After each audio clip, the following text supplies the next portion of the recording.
And we are back with another episode of a podcast, of course. And today's guest is My Life is an RPG. We talk about the fighting game community, his rise into TikTok, and a little bit of stand-up comedy. Enjoy. Yeah. All right, well, let's get started. I just started recording. It's definitely recording. This is the second time I've had to do this, and RPG was nice enough to me to allow me to record with him again because I lost the first time we recorded. But yeah, I have my... Thank you so much, Mr. Of course, for inviting me to... Hold on. To the second time recording this podcast. I have My Life is an RPG, science, fighting game, anime, literally everything TikToker. He has taken us by storm. You just hit 80K recently, right? Yeah, I'm currently at 80.9. I'm coming up on 80.1. That is awesome, 81, man. So, like yeah. I'm working towards 40 right now, so I'm working towards half of you. So, I super respect. But I brought you. We already did this whole thing, so I'm gonna try to remember everything. First up, the question I always ask is, how did you get to TikTok? Like, what was your journey to become a TikToker? So my journey to become a TikToker, I was on TikTok just watching stuff for a real long time. Mm-hmm. You know, like I got into TikTok because of meme compilations on YouTube. But like I was into TikTok for a while, and a couple friends always were like, man, you know, you were always good. You always used to perform at conventions and do stuff. You would be a great TikToker. And I'm like, no one wants to hear what I want to say. And then I got really sick last year, and I had to have kidney surgery.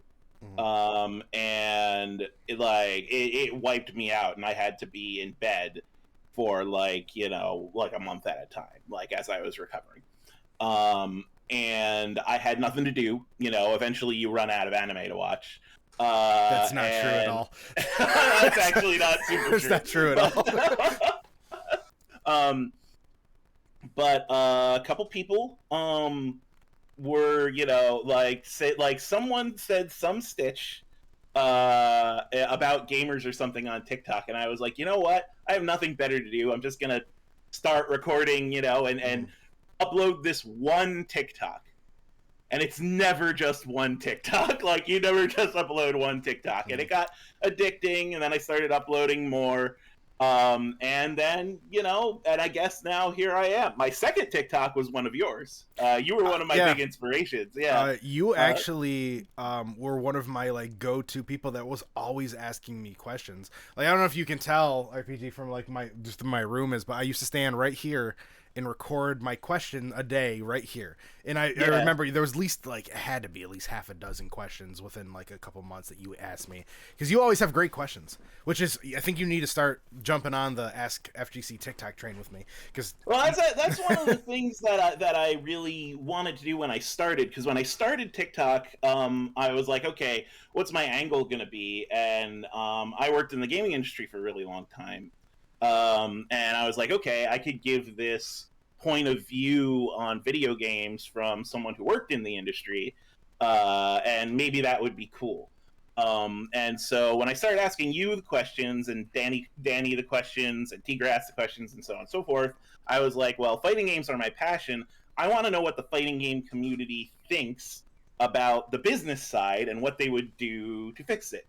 These guys are relatively intelligent, so that's why I started asking you those questions. And, I love the answers I got, Mm-hmm. That was one of the things that actually got Danny to notice me for the first T3, which I was a part of, mm-hmm. Because he noticed that I was asking questions about how you effectively monetize a video game, a fighting game, without alienating its audience.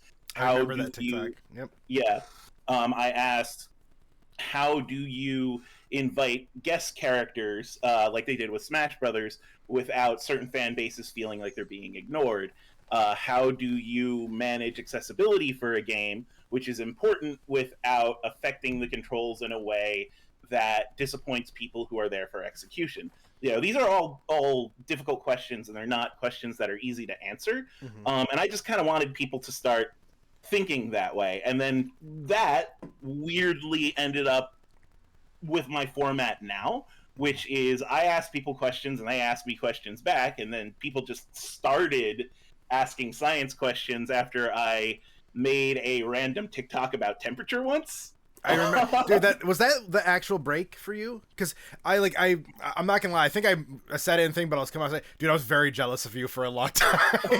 I was like almost borderline angry, but like you had you popped off. There was I think you were at 17, and then I didn't. I'm like, oh, good for RPG. That's awesome. I was like probably at 25,000 or something, and then I was in the chat with T Grass or someone, and RPG just hit 27, right? I'm like, wait, what?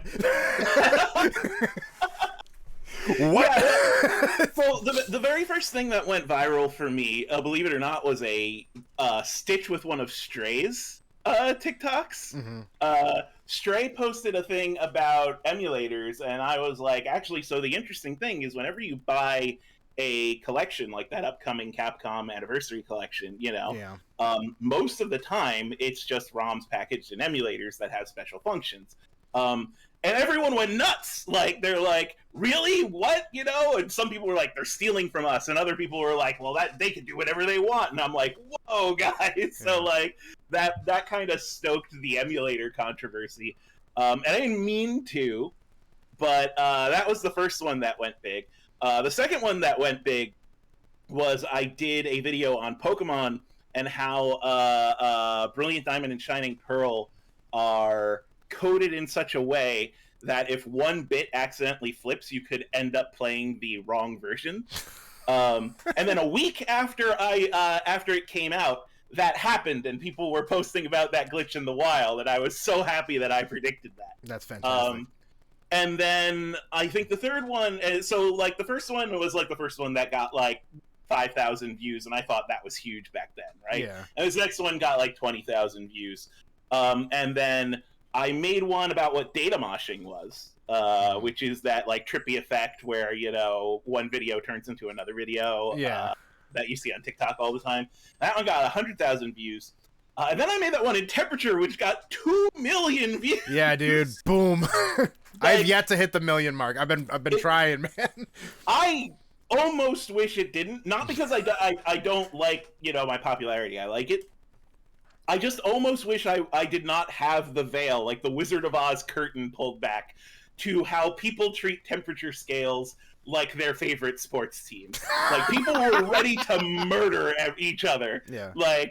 I was there what is happening? What is genuinely happening? There were death threats in my comments I had to delete over people who preferred Fahrenheit to Celsius. It was a very strange time in my TikTok career. Out of everything in the world that you can stand on a hill for, it's temperature. Right? It's temperature. And essentially, What's at the end of the day, happening? it doesn't matter about the letters.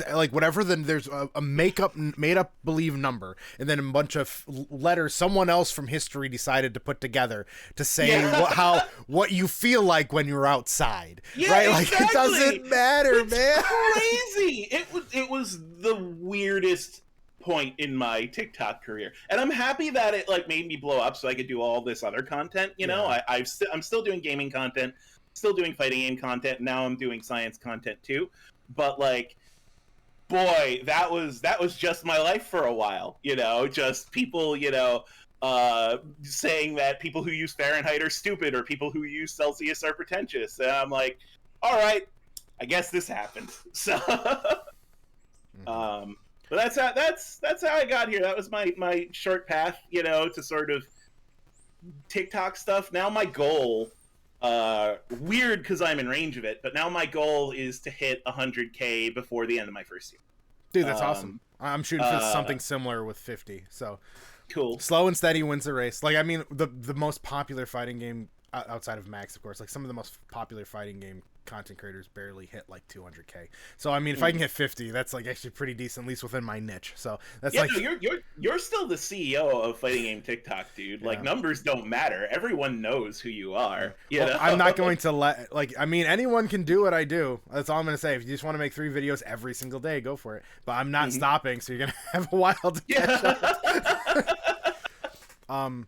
you know Panda Red, right? Yeah, I know He was a Panda. huge inspiration to me. Like I'm like I want to be the him of fighting games. That was like my Right. goal. Like when you think of like I guess people think of King Lion too, but when you think of comic books, Panda Red is the guy you think of, right? So I wanted to be that of TikTok. I wanted to be the fighting game guy. Like I have like pros that I've looked up to for years message me like, hey, real nice. I'm like, oh my god, that is you know who that just messaged me. Like that's like something that blows my mind to this day. But like, hey man, what is slow and steady wins the race. I'm going in for the long haul, so I don't care how long it takes, and I'm sure you understand that. Like, oh, absolutely. Because here's the thing: TikTok is not a game that you could predict your success in. You know, nope. like you could not have told me like ahead of time that like the temperature thing was going to be the thing that like set me off that one time. You know, it is a shotgun field. You know, like you just throw everything at the wall, see what sticks, and sometimes something sticks. And you know, for me, you know, doing this less than a year, I just, you know, I've had these points where like everything slows down and I get like nothing, like no comments, nothing for like weeks, and then suddenly something else blows up. Like it's been just up and down all the time. So as far as the way that I've taken it is, I'm just like, you just got to be consistent. You just got to keep uploading, and then eventually some weird idea rattling around in that can of yours is going to make people really happy, and then you go up in spurts. I actually went back and did an older video. Like, I'm trying to like go through my backlog of all the videos I did while I was in my like streaming room, and I'm like putting them in my actual going to my studio and making it real. And I took like a video about Hamtaro, and it's at 500,000 views right now. Like it just blew up. Like it had like maybe 30,000 views. The last one, it definitely worked out this time. To the point that I have merch being created. Awesome, yeah.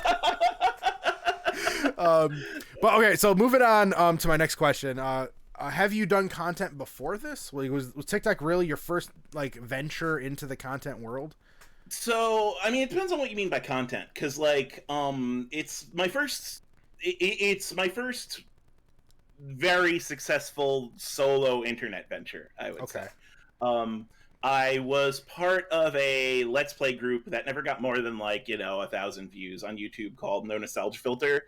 I'm sorry, but I've never heard of it. Exactly, right? Yeah.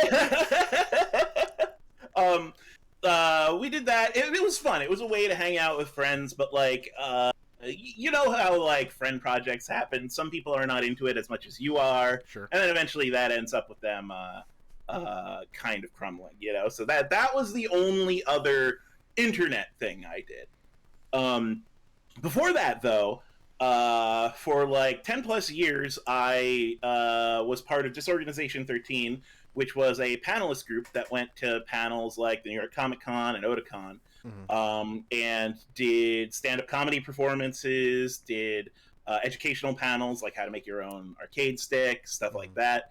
And most of the stuff I'm doing on TikTok is essentially the stuff that I did when I was a panelist, just in shorter format. Like it's the same skill set.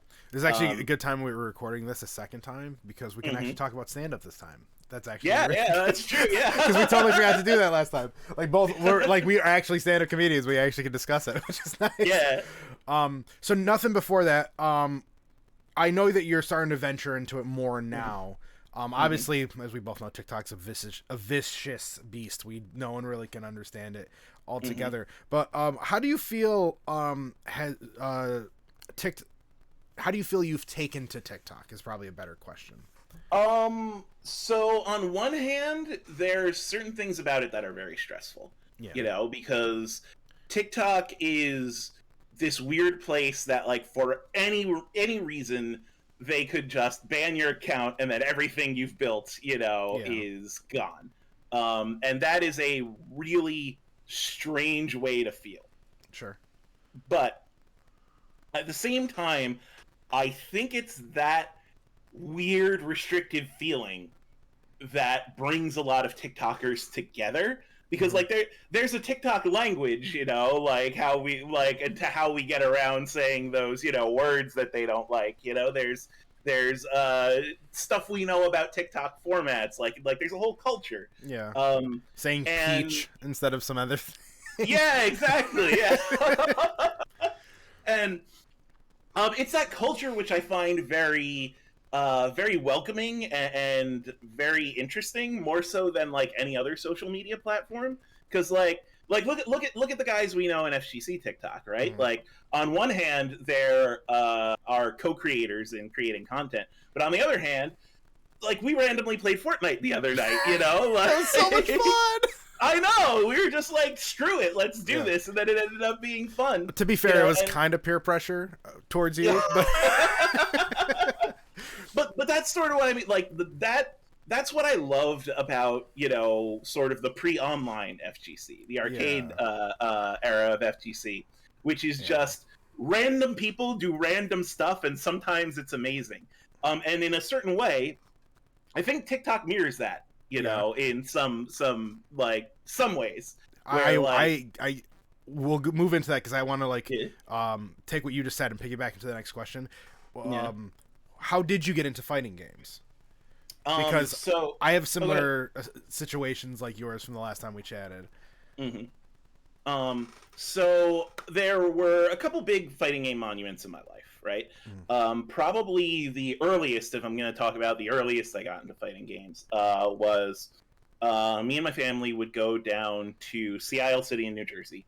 And there was a little arcade there that sold funnel cake, and you know, hot dogs for $1.50. Yeah. And they had Pit Fighter there. Okay. Yes, I am old. They had Pit Fighter. They had Yi Ar Kung Fu. They had Karate Champ. And then they had what was the sprite-based wrestling game that Capcom made? Super Slam? Saturday Night Super Slam? That's the first one that's coming to my mind. Yeah, maybe. That was a fighting game. That was a fighting game. That was right? definitely was. That's Super. If you're talking about Super Slam with Hagar was in it. With Hagar, it's Super Slam. And the guy that everyone thinks turned into Blanca eventually. Yes, that's definitely Super Slam. Cool, yeah. So yeah, I played those, and those were the first fighting games that I played.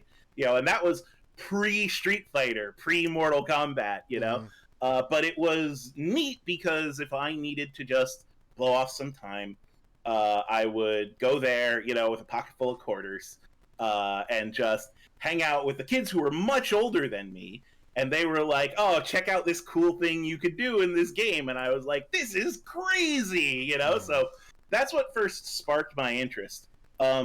What made me get interested in being good in fighting games came much later, because I was just, you know, I was kind of just a casual player, you know, like I didn't really know any of the concepts. I got through every Street Fighter 2 game just by, you know, turtling and throwing sonic booms with Guile, and everyone hated me and stopped playing with me.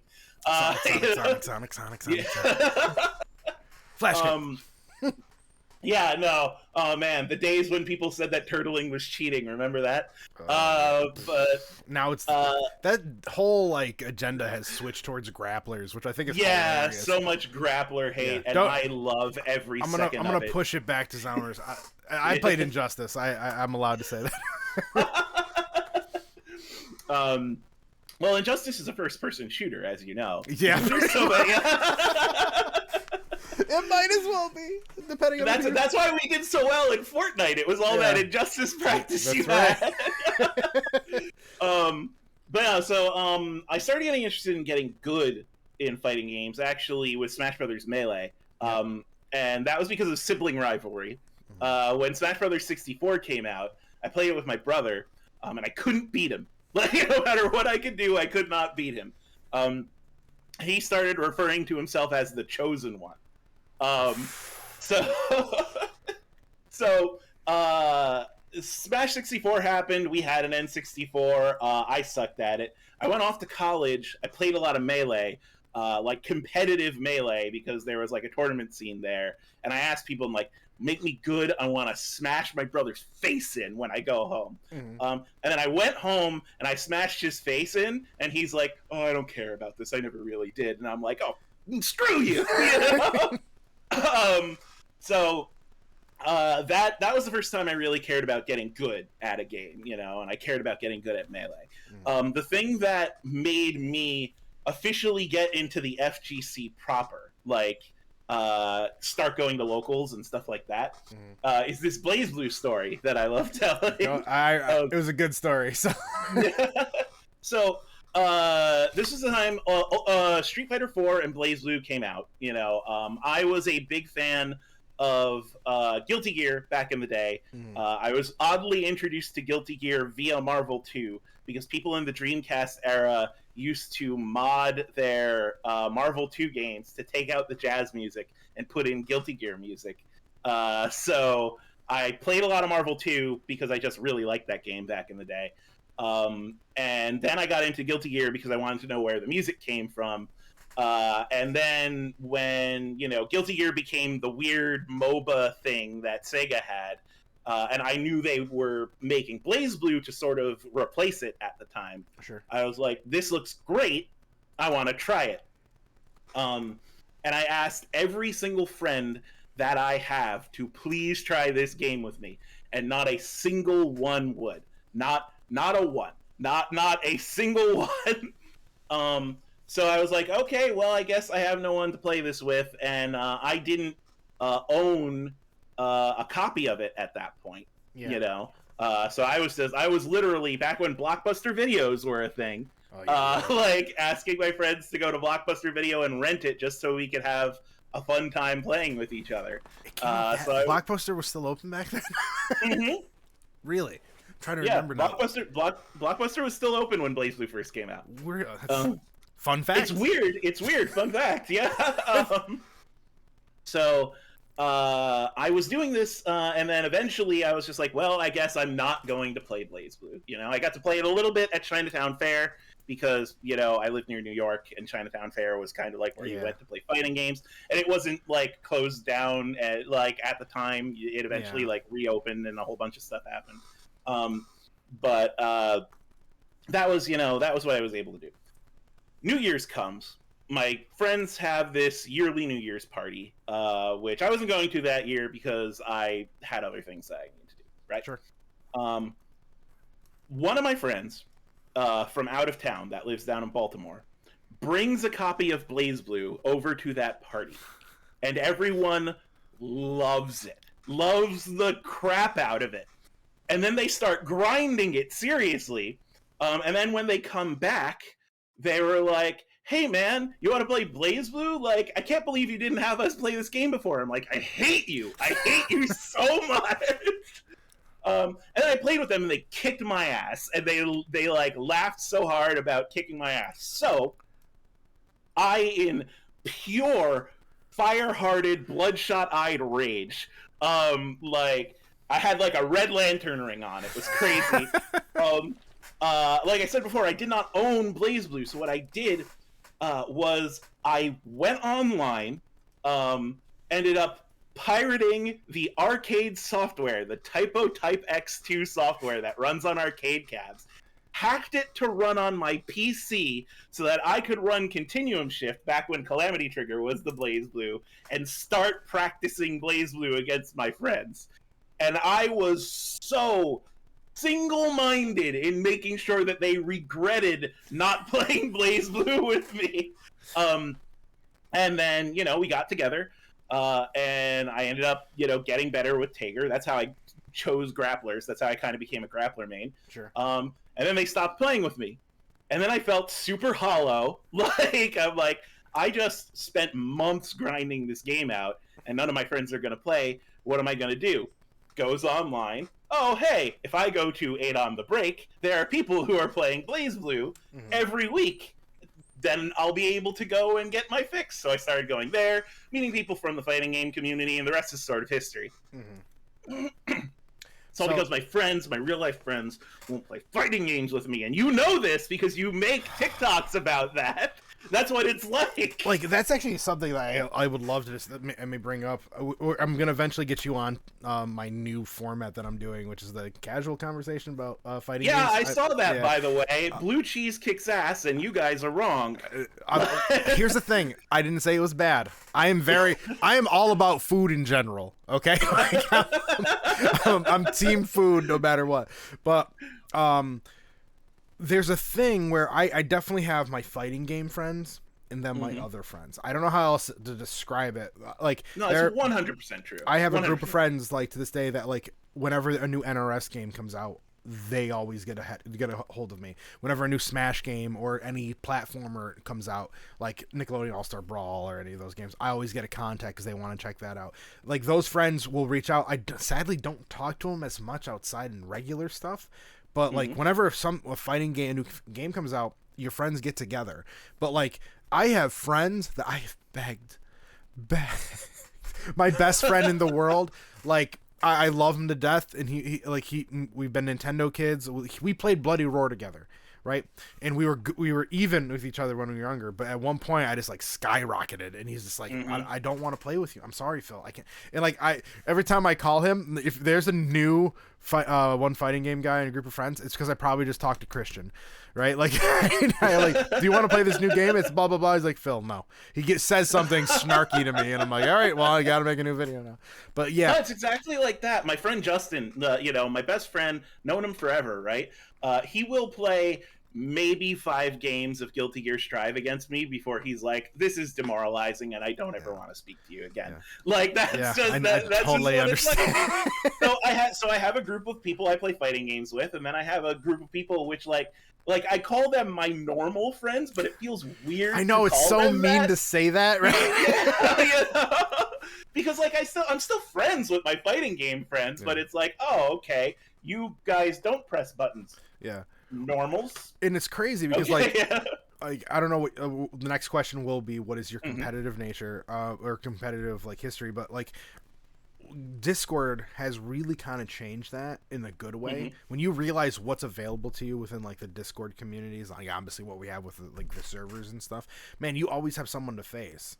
I know, don't get me wrong, you have to play a game that has good netcode. That's a whole different topic for a different day. But like, Croc is an injustice. Yeah. What is your competitive history? You said you used to go to like play locals, but give me the laydown. How have you done? So, my highlight was getting out of pools and making it to Skullgirls top 8. That was, my big cool thing. I did that once, and that was great. The first time I went to Evo, I made it out of pools too. I made it out of pools in Skullgirls, and then eventually got my ass handed to me right when pools ended. But it felt really good to get out of pools, you know. I played a lot of locals at the break and at a local comic book shop that was near me. And then I started running locals. I used to call it NJ Rejects, New Jersey Rejects, because we specifically played the games that no one else wanted to play. Everyone else was playing Street Fighter and stuff at the time, and we were like, come play Skullgirls, come play this, come play that, play the games no one else is playing. And it was actually pretty big for a time. I never went like full like hardcore into it though, because at the same time that I was playing in tournaments, I also had a job, writing for magazines. For a short while I wrote for SRK, but I also wrote for Cheat Code Central, and then eventually Game Crate and a bunch of other publications. And anytime I was going to a tournament, the primary reason for going to that tournament was writing about it, and the secondary reason was possibly winning. And I eventually got to this point where it was like, I need to make a decision. Am I going to really double down and try to become a pro gamer, or am I going to just work in the gaming industry? And I just decided that being a pro gamer was too stressful, way too stressful. 100%. 100%. Just thinking about it stresses me out.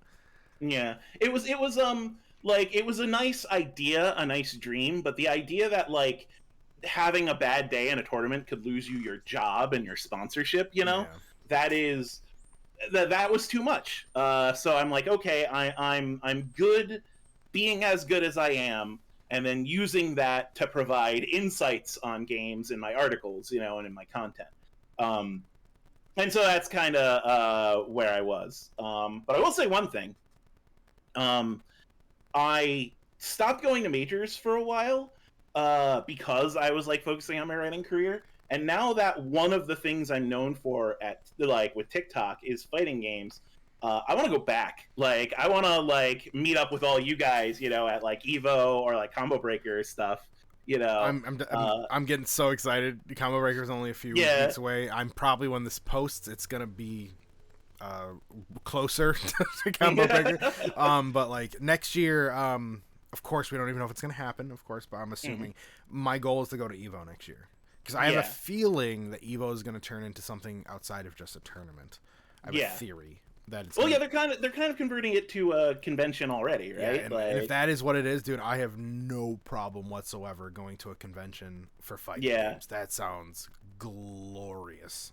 It would be fantastic. And that's the thing. Now there's this extra thing. Like I said, fighting game group of friends on TikTok, and via Discord. Now I could look forward to meeting all of you guys and making content with you guys and facing you guys, offline. And that just sounds like a blast. And it's it's this new, restored love, both for, competition and for creating fighting game content that's sort of been injected into my veins. Yeah. It's amazing, how many friendships you actually do form through a game where you're supposed to be hating supposed to, be competitive. It's kind of crazy if you really think about, it's nature. Fun hate, though, Yeah, it's crazy, how, if you think about what we do, our goal is to get better, to make sure we're better than everyone here. But at the same point, how's your mom, dude? Is she doing okay? There's always, that other part of it. It's really, it's nice. It's really nice to I gotta say, the FGC is the coolest community I have been part of, period. Yeah.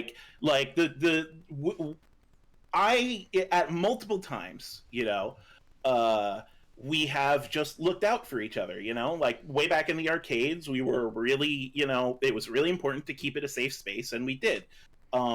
Multiple times, people I know in the FGC have needed help financially, and the community came together to help them out. Recently, one of our community members, needed, CFX, needed help getting a new place, and we all bound together and helped him get a new place. That's huge, and that's super special to me, because I can't say that about the MOBAs I play. I can't say that about the shooters I play. I can't even say that about the trading card games that I play.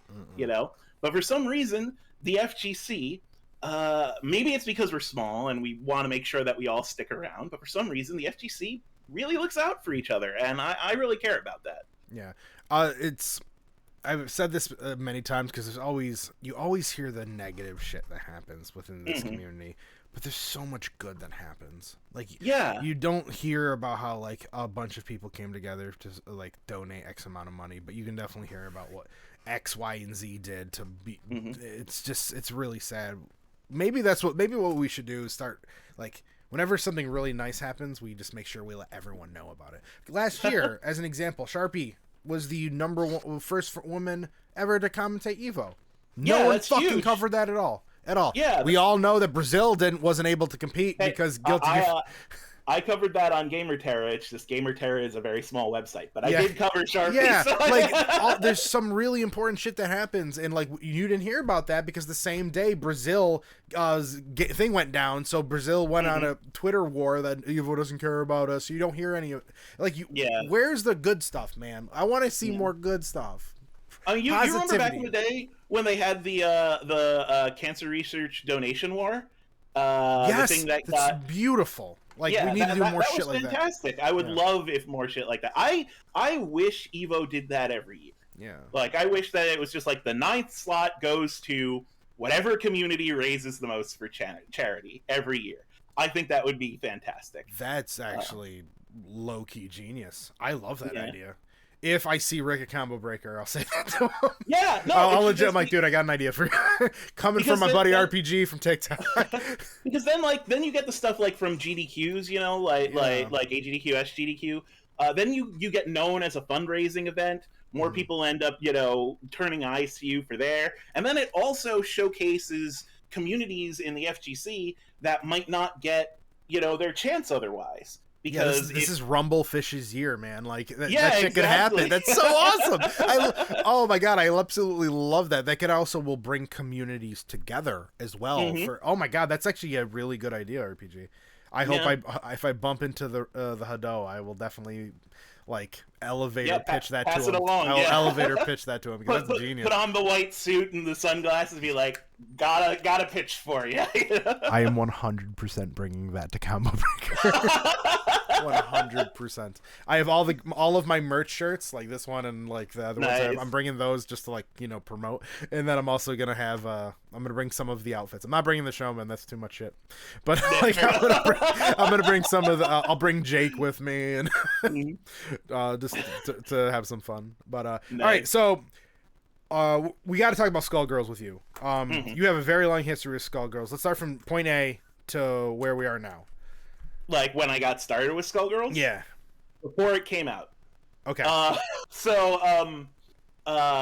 Way back in the day, and I'm just being honest about it, before everything came out about it, I was a Mike Z fan, right? Before all the controversy happened, I was a fan of Mike Z. He had a personality, he played grapplers, he played the Juggernaut team in Marvel 2, which I'm taking over, now that's my team. But it was great. It was a great time.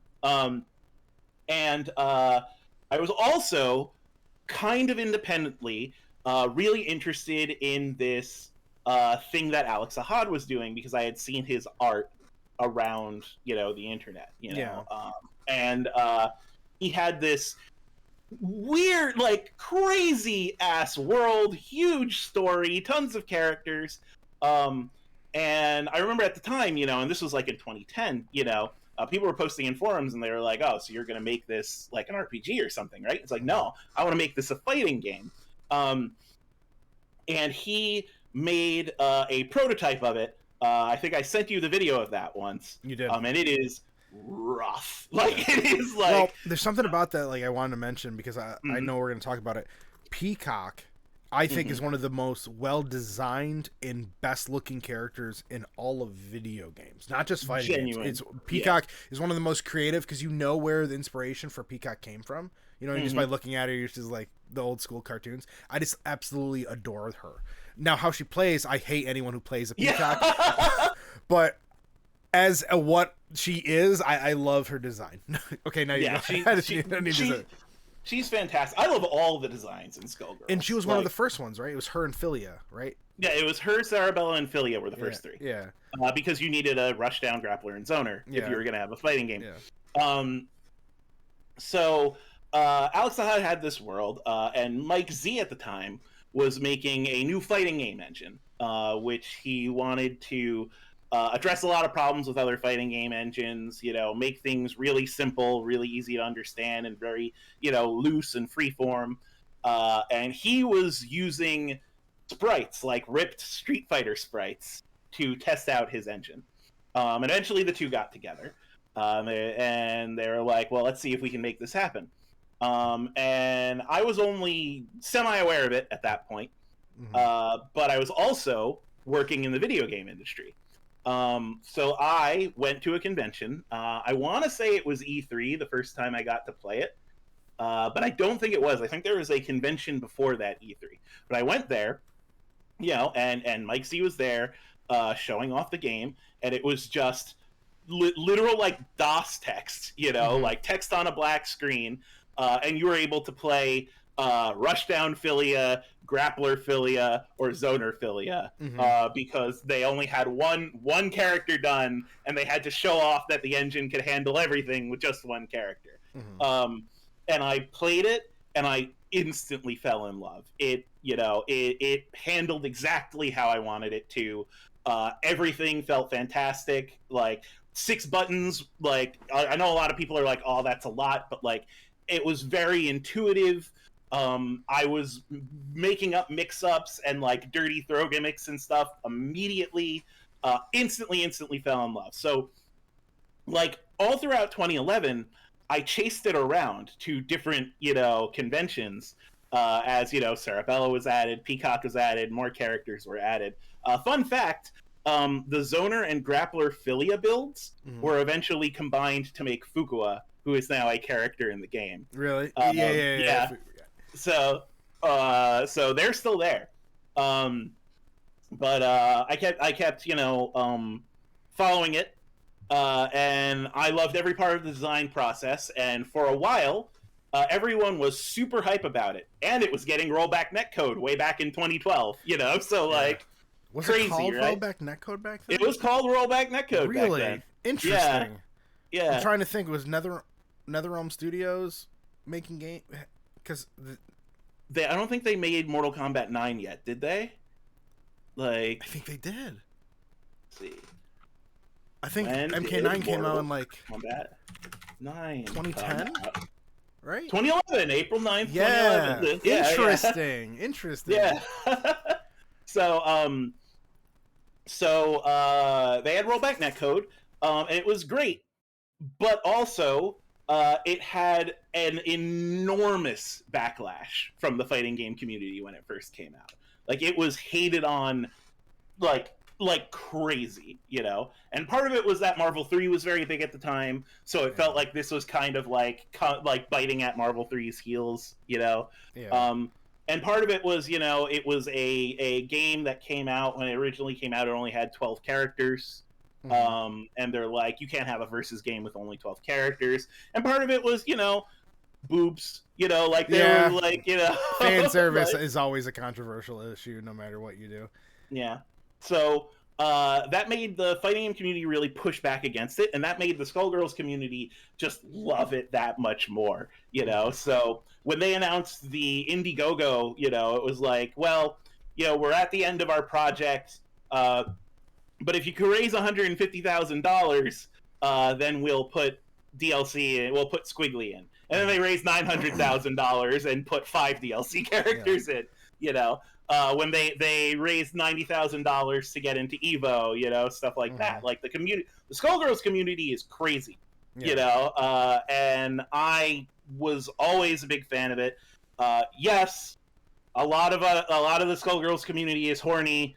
Like, if you like search for Skullgirls on the internet, don't turn safe search off. That's all I could say. Yeah. But like but really, there are a lot of dedicated people that love it because they feel like it harkens back to the Marvel 2 style of versus games, which I feel has really been lost. This is sort of my fighting game hot take.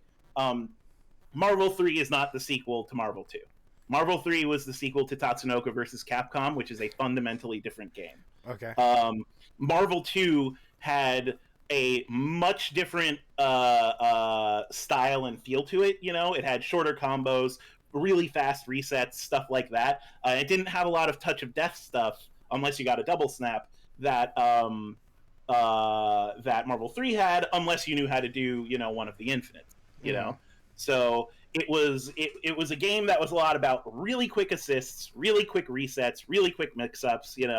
And I didn't get that same feel from Marvel 3. Marvel 3 felt totally different. Still a good game, not a bad game, but different. It felt like Tatsunoko versus Capcom, which, with their Baroque system, was all about maximizing the damage you got from any touch. Yeah. And Marvel 3 was also, with X Factor and everything, was about maximizing your damage from every touch. So it's just a different style game. Great in its own right, but it's a different style of game. Skullgirls is the same way Marvel 2 was. A lot of quick resets, a lot of shorter combos, a lot of making the opponent guess every 3 seconds. And it's the only place I could get that right now. And I think that that's genuinely the thing that makes it unique. I think Skullgirls is, the number 5 or 6 within the community. So I have like this theory. It's a hot take, right? So like I've kind of talked about it a little bit in my videos, where there's the big 4 in fighting games, which is Mortal Kombat, Street Fighter, Tekken, and Smash Bros. Then there is the whatever's hot at the moment, which right now is kind of Guilty Gear, but could technically be Dragon Ball Fighters. And then as my number 6, I've been saying Skullgirls is like the indie friend that just is happy to be there, right? Yeah. Like, so I kind of like I don't know what it was. I think it may have been Sharpie's influence on me, but like I just think Skullgirls at this time is the king of indies, but it's not an indie anymore. You know what I mean? Yeah.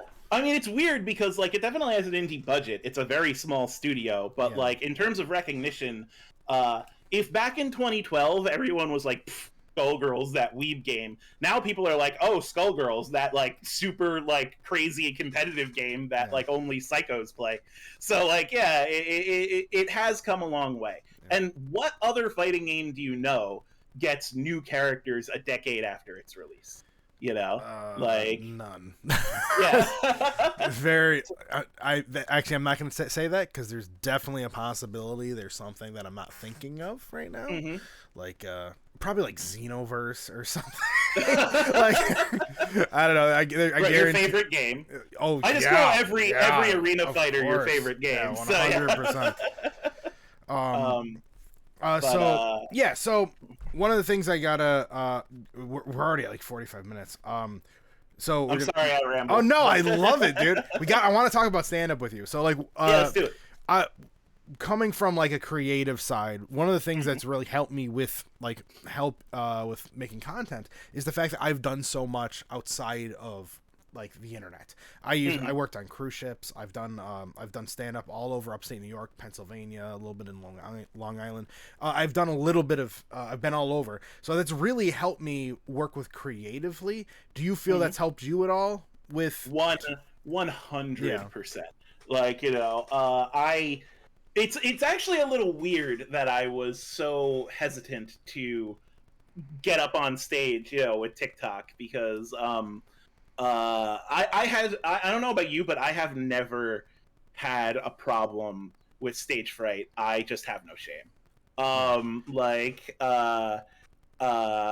There's definitely been times that I've bombed. I mean, you know that happens to comedians. It's the worst. That's the worst, you know. So like that sucks. But every time I've gone on for a performance, I was always super confident, and I just had myself to prove wrong, which I did sometimes. But like, so for TikTok, it's the same thing, you know, like my experience doing like all my stand-up was largely nerd focused, right? Sure. Like I was a nerdy comedian, you know. I tried that and it just didn't work. I was like more or less touring with a group of stand-up comedians.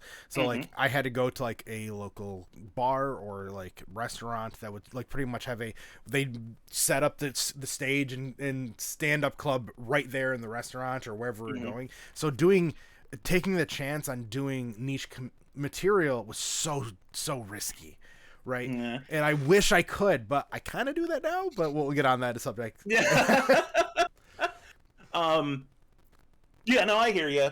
I mean, sometimes when I did like normal venues, niche material went okay, but usually when we were like, hired to like do a performance, it was at one of these conventions. It was at PAX East, it was at, you know, Otakon, it was at Anime USA, it was at MokuCon, it was at, you know, so on and so forth. So the circuit I toured was the nerd circuit, you know, like thinking about that now, it sounds like a dream. Like I would love to make like a 15-minute set and like get a bunch of us and go around all the cons performing the same sets over and over again. I mean, I'll come out of comedy retirement if you want to do it.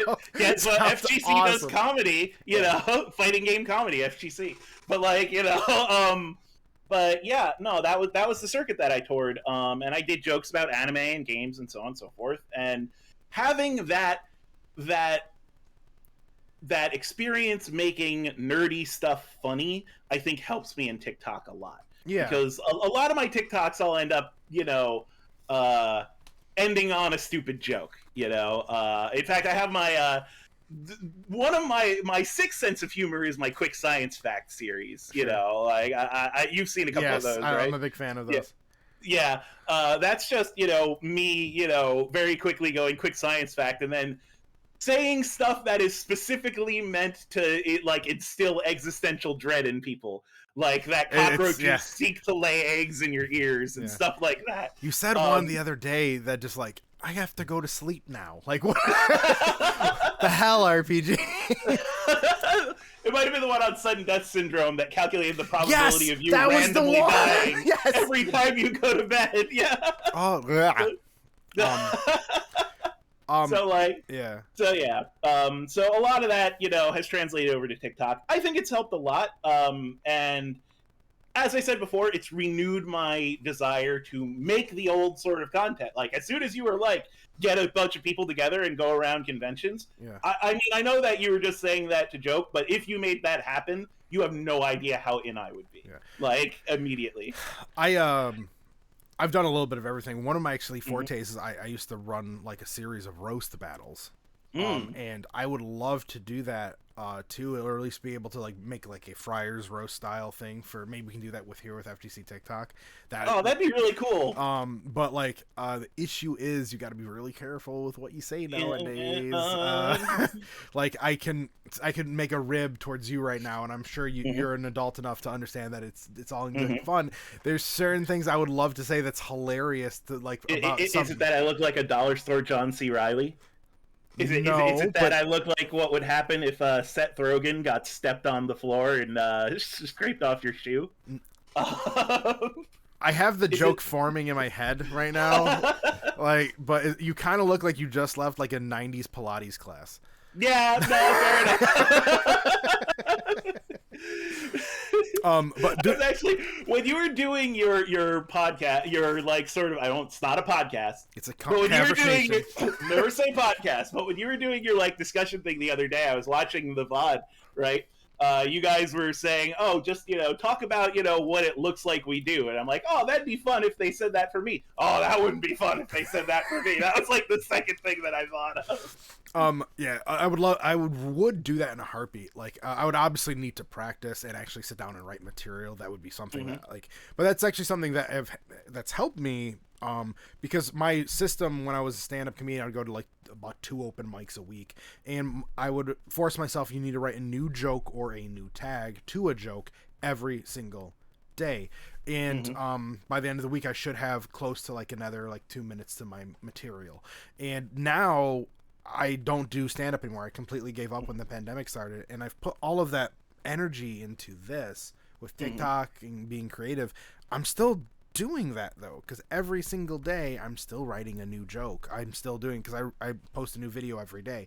Yes, not all of them are jokes. Sometimes they're like newsworthy, or I'm just goofing around, but like every single day I'm doing the effort of trying to think of something new. And even for with a new tag, I think of that idea. Let's talk about like the one fighting game guy in your group of friends. I'm always thinking of like what other struggles fighting game people have with trying to keep friends to play with them around, and I think of one small menial thing, and like that could be a video. Then I sit and think about it the rest of the day, and by the end of the day I've already like wrote down what person A is gonna say and what person B is gonna say, and then boom, there's a video. So I've been doing that every single day. Now I do get that it's a kind of a niche thing. I'm a niche within a niche. I don't make combo videos, so I'm never gonna properly take off the ground. Yes, specs. Anyway, no.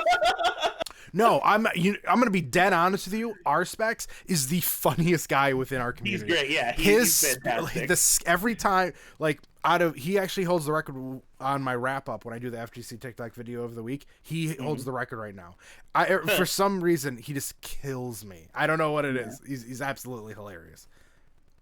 When you think about it, TikTok really is the stand-up process, right? Because like when you're doing stand-up, you're writing a routine, you play it at like a little local venue, you see what sticks and what bombs, right? And when you think about it, looking at your view numbers is kind of like what sticks and what bombs, and the things that stick, you make more content, based on that. Yes. The things that bomb, you eventually, I've bombed sort of fade away. a ton on TikTok. 100%. And I'm sure you've dealt with this before, where like you say something or you type something. I was relatively new. I think I was just still getting I was still like under like 10K, and I like posted a video about like Tekken or whatever, and in my hashtags all the Tekkens were spelled incorrectly.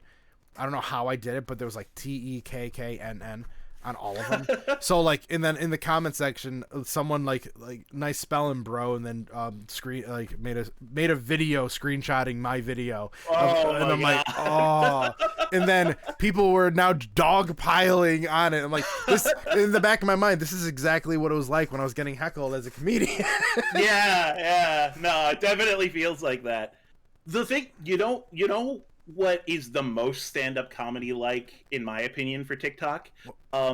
When you work really hard. I don't know if you ever had this as a comic, but like when you work super hard on a bit and then it bombs outright. Yeah. You know, like you spend like weeks, you're like, this is gonna be so funny, I'm so happy. Bombs immediately. That's exactly what it's like when you like put like a ton of effort into a TikTok video, you know, editing it, you know, making sure everything's perfect. You're like, this is going to do numbers. Like 10 people watch it, and it's the worst. Like there's been times that I'll make a video, and in my mind, I'm like, this is hilarious. Like I watch it a couple times before I like post. I'm like, this is fucking great, and then it like underperforms. I'm like, yep, thanks TikTok, thank you so much. Yep. And then you make another TikTok video, again, very much like stand-up. Like, you think up a joke when you're taking a leak, and that's the one that kills an audience. Makes no sense. TikTok. Yeah, exactly. I made a joke once talking about like about Indiana Jones. I had like a small bit, like, it was maybe like 5 minutes about Indiana Jones, and at the end I make a joke about how for the longest time I was worried that Sean Connery was going to be the person that was going to die, and that's why we wouldn't be able to get a new Indiana Jones.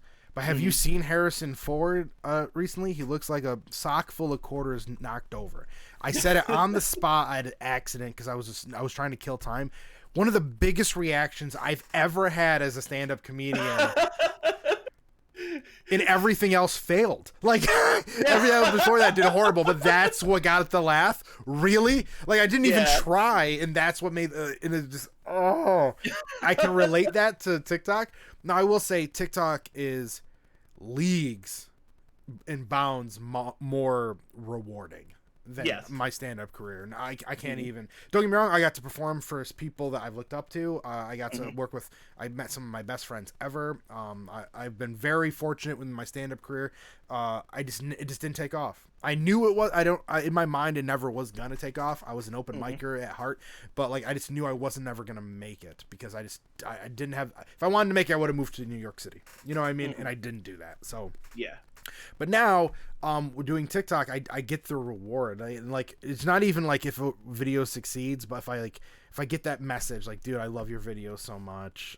Thank you so much for making content. Like, that is a million times more rewarding than getting that laugh on stage anymore. And I'll take that any day of the week.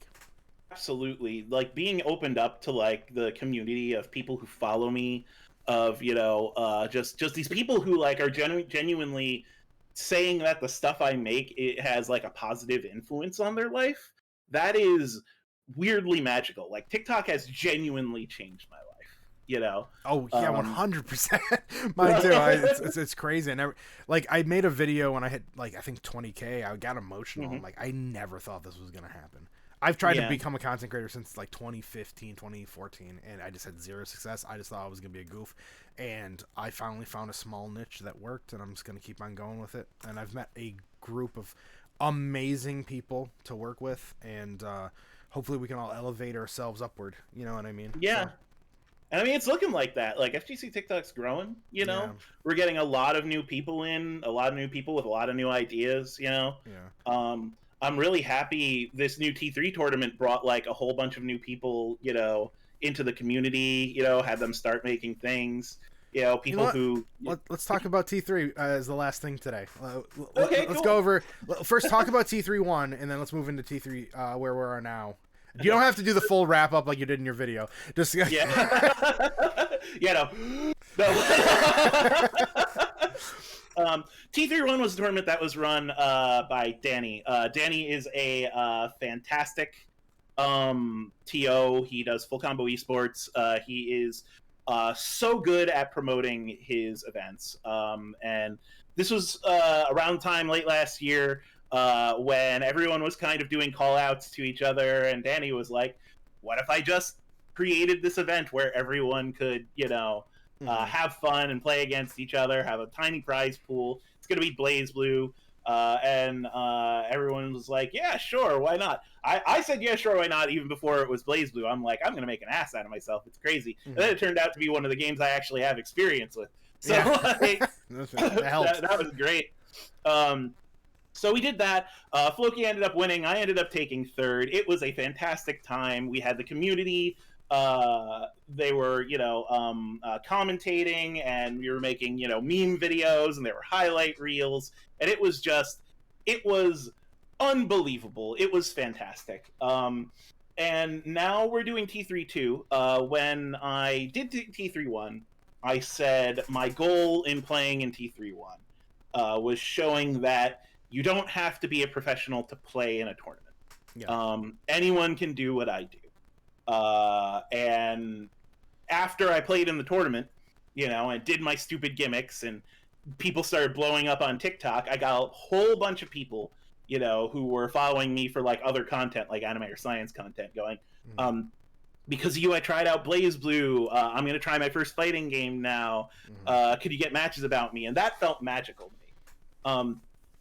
So this T3 part 2, I'm running a Skullgirls tournament. Because like we said, Skullgirls is having sort of its renaissance right now. Yes, it is. And I wanted people, in the FGC TikTok community to see why it's so awesome. So I'm running the Skullgirls tournament. And aside from the fact that it is a gigantic scam to get my friends to play Skullgirls with me, it's also the same thing I was doing with T3-1. T3-1 was me trying to show the people on FGC TikTok and people in general that you don't need to be a professional to play in a tournament. You just have to want to go and have fun. Yes. T3-2 is my attempt to show people that you don't have to be a professional to hold an event. You don't have to, be like a special person to run a tournament. You could just really have passion for that tournament and make it happen. And it works. First of all, I was astounded. I was like, all right, I'm going to open it up to 16 people. But if less than 16 show up, I'll just take what I get and it'll be great. Not only did 16 people show up, we had like 5 drops and they were all immediately filled. And I still have a waiting list of 7 people who want to get in. So that blew my mind that so many people were so interested in playing. So that was really great. And they're all creators, you could go follow all of them. So that's really fantastic. And then, not only that, but now we have Specs wants to run an event, Lone Wolf wants to run an event, Broseph wants to run an event. People, are coming out of the woodwork and they're like, yeah, if RPG could do it, I could do it, And I'm like, yeah, I'm a fuck up. Anyone can do it, And that's what I wanted to happen, I want people to realize that all you really need is passion and a couple cups of coffee, and you can make one of these things happen. Amen. When I did the Melty Blood tournament last year, I'm gonna be honest, doing it at the level that I didn't think I was gonna be able to do it. But with the guidance of T-Grass, Sharpie helping me out, obviously Lumi and all those other guys, they really helped me figure it out. And then I'm like, you know what, this isn't that hard. I can do this, and it was pretty self-explanatory. Foki was my my partner with the commentary, and then when the next T3 tournament came out, that all went down, and then we did the Invitational, and now we kind of have a SmackDown, not versus Raw, but a SmackDown and Raw situation happening now. So we have the Invitationals in T3. So TikTok has their own thing going on now too, which is really cool. So so whenever the new game comes out, it's like an Invitational, and then anyone can just run a T3 tournament, which is a really cool little thing we accidentally started. Within the community. Totally an accident. That's the thing. I never thought it was gonna be this big. To be completely honest, when I told you I think I'm gonna run Skullgirls, I was like, oh, it's going to be difficult to even find 8 players. So it's crazy that it's managed to go so big, Well, I wanted to say this because when I did the Melty Blood, I did a full-on call out. I just I tagged the people that I knew, of course, but then I was getting DMs by people who don't even have videos. I'm I want to do an FGC TikTok. So if you're part of the community, you're making videos, was kind of my mindset. And I was getting DMs and messages from people asking, can I join? and it's like they just created the account. So I think like people like contacted someone in the real world, then they made a TikTok account to get a hold of me, which was actually wild. And I felt bad because like now going forward, like when DNF Duel comes out, I'm kind of opening the floodgates a little bit here to make it way bigger, because we've historically you're doing 16. I'm thinking about doing like an actual, you know, like 32 bracket, like debating. That'd be great. I would need like a couple people on deck to help out, and that's like you know what I'm talking about. We have a bunch of stuff going toward. We have a behind the curtain, to give you guys a heads up, we have meetings monthly. Yeah. About this kind of you get to look at how the sausage is made. Yeah. You know, the community gets together. They, you know, talk about what events they want to run. Yeah. You know, and I'm hyped for everything that Phil does. Like, I'm excited for the DNF Duel Invitational. Yeah. Definitely want to play, you know, in it. Yes. You know, it's going to be great. You literally have a character called Grappler. Like, you must be so excited. Yes, I'm super excited. And he's top tier. I'm super excited. For now. We'll see. For now, no. Who knows what is going to happen, because no one likes a top tier grappler, so they always get nerfed before release. But I am hosting it a little bit later, too, so, like, the invitational will be... like people will have time to actually practice too, which is going to be something wild. So like, there's like just thinking right off the bat, there's a couple people, like obviously Floki is going to be there, Arlo, like I don't know if CFX is going to be around at that time, but hopefully he is. There's like obviously it's going to be on PC. I don't know, fingers crossed Arc System figures out crossplay beforehand, because if we could get PlayStation and PC day one. Oh, that'd be great. That would be great. But, dude, we've been going for almost like an hour 10. Where can everyone find you, RPG? All right, everyone can find me on TikTok at MyLifeIsAnRPG. You can find me on YouTube. I've started to cross-post to YouTube, My Life is an RPG. It's good. I stole that from Phil. So, dude, it does numbers, man. Shorts are still great. You can find me on Twitter at ANG_Dargenio. Because I had to make that more professional than other things. And you can find my game journalism article on Half Glass Gaming and Gamerterra. And you could also, if you check out my link tree in my TikTok bio, I have a bunch of other links about stuff where you might have found me in the past, my old SRK stuff, my old Cheat Code Central stuff, and links to my Discord and stuff. If you ever want to hang out, we play games, you know. Also join Phil's Discord. It's a great place to be. So. Thank you. But yeah, that was a great conversation. Thank you so much for joining me today. You are this was a great conversation we had for the first time, Mr. Of course. Actually, now I'm thinking, are you ahead or behind Freddy?